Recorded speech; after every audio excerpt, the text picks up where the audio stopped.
ఎంత సజ్జనుడుగా మనం బతికినా సరే అనేక రకాల నిందలు వస్తూనే ఉంటాయి. మనం చేసే వ్యాపారాల మీద, ఉద్యోగాల మీద, మన సంసారాల మీద వస్తూనే ఉంటాయి. అన్నిటికీ మనం సమాధానం చెప్పక్కల. ఏదైనా ఆరోపణ వచ్చినప్పుడు మనం చేసావా అని ఆలోచించుకోవాలి. చేస్తే తప్పనిసరిగా ఒప్పుకోవలసింది.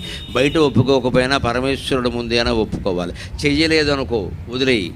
సముద్రంలో ఉన్నాక చిందులు తప్పవు, సంసారంలో ఉన్నాక నిందలు తప్పవు. ఎవరైంది ఒక్కటే, అనవసరంగా మన ఎవరైనా మాట అంటే మనం రెచ్చిపోవక్కర్లేదు. కుక్క మురిగింది కదా అని మనిషి మొరగడు, కుక్క నుంచి దూరంగా వెళ్ళిపోతాడు, కరుస్తుందేమో అని ఎదుతో. మన జీవితంలో సత్ప్రవర్తన గురించి తెలియని వాడు ఎవడన్నా మన ఏమన్నా అంటే మనం పట్టించుకోక్కల్లా. ఎందుకంటే ఆ నీచుడు మాట్లాడితే సజ్జనుడైన వాడు సమాధానం కూడా చెప్పడు. మౌనంతోనే వాళ్ళ నోరు మూయించవచ్చు. ఒకటే లెక్క. ఎంత సదాచారంతో నువ్వు నడుచుకున్నా నిందలు వస్తూనే ఉంటాయి. కాబట్టే ఎప్పుడూ జాగ్రత్తగా ఉండాల్సింది ఏమిటంటే పరమ వైరాగ్య భావన ఒకటి మనస్సులో ఉండాలి.